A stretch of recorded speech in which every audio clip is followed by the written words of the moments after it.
So next, we bring you one of the finest in the industry, who again, as I just mentioned, has helped us very carefully and meticulously event plan, conceptualize, and put together the agenda.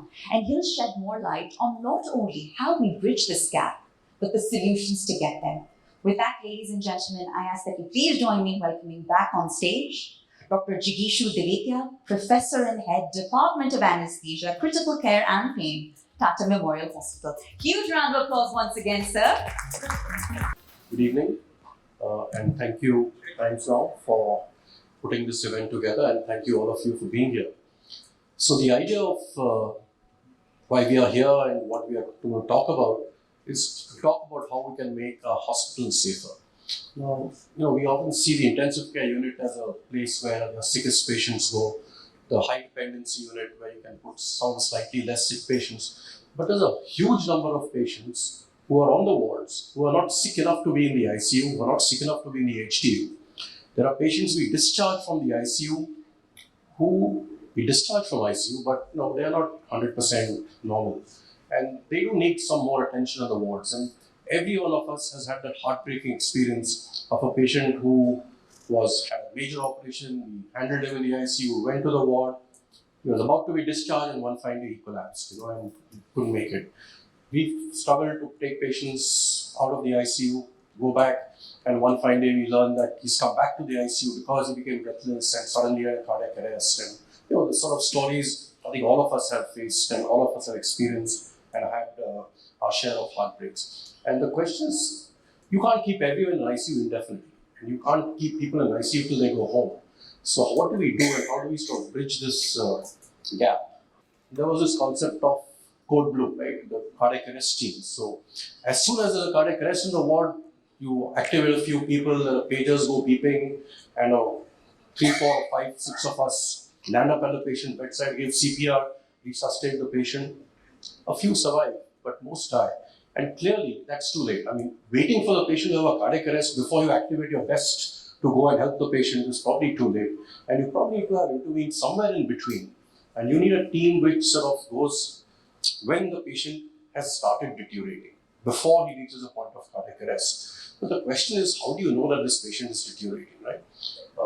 And we know that, so an abnormal respiration and respiratory rate, we all know the significance of heart rate and blood pressure and saturation, but we've often ignored respiratory rate as a problem. And apparently it seems to be one of the more better predictors of deterioration.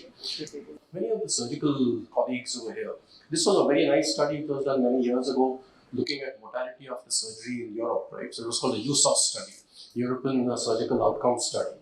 And what they found is that many patients were admitted to the ward after surgery, but most patients who died were not admitted to the ward. So 73% of patients who died were actually never admitted to the ICU. So they died on the ward, or they came from the ward in an arrested situation and died.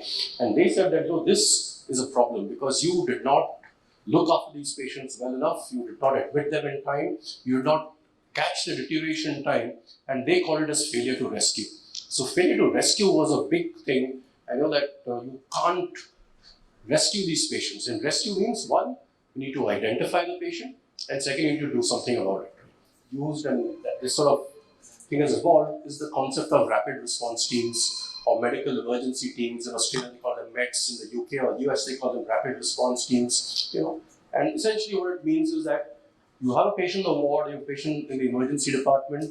The nurse who's looking after the patient finds that this patient seems to be deteriorating, and then the rapid response team runs, assesses the patient, and shifts the patients to the ICU.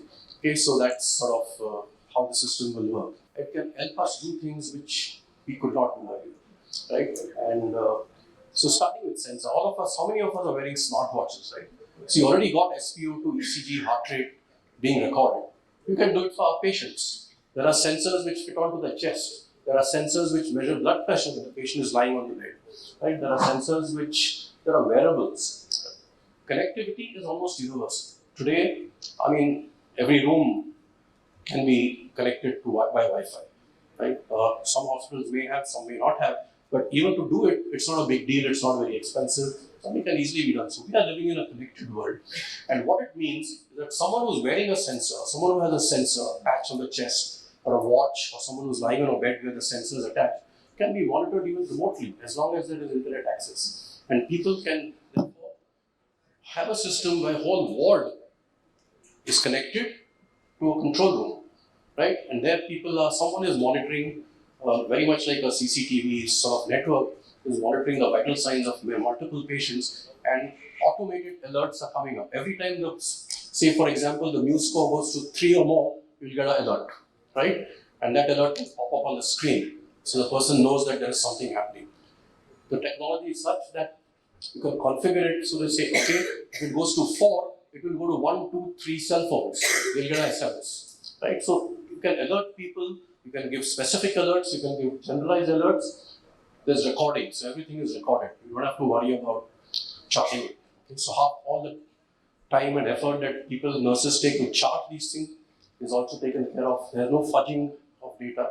Okay, otherwise you'll find everyone heart rate 72, BP 120, respiratory rate 15 till the patient is arrested. All those things will not happen. Okay. You can have decision support that if you get these signs, you should do this. Maybe give fluid. Artificial intelligence is anyway part of this technology. But you can have artificial intelligence to integrate therapy or calling or whatever into all this. I mean, the possibilities are limitless. And I think we are very fortunate we are living in this era. And I think today we're even more fortunate that we've got people who have made this possible and who are doing this. So I think today we'll see how this sort of technology is being used in big hospitals and major hospitals, how they've developed their systems. We'll probably have a glimpse of the technology and how it works. At least the one particular technology that is there this evening. There are many others. And I think we've got one particular system which we'll learn about. And then we'll have the experience of people who've used early morning scores, and we'll discuss with other people what is the potential. Chemotherapy, medical oncology, daycare chemotherapy, high-level patients who are neutropenic, who need to be watched. Neutropenic patients, have a slightly faster heart rate now. They go on 1 liter of oxygen, 5 hours later they are ventilated. They deteriorate so rapidly. So if we can prevent that and catch them in time, maybe we can do something better for them. So I think we've got a good evening, exciting evening ahead, and I think we'll leave it for the other presentations to take us through all these aspects. Thank you.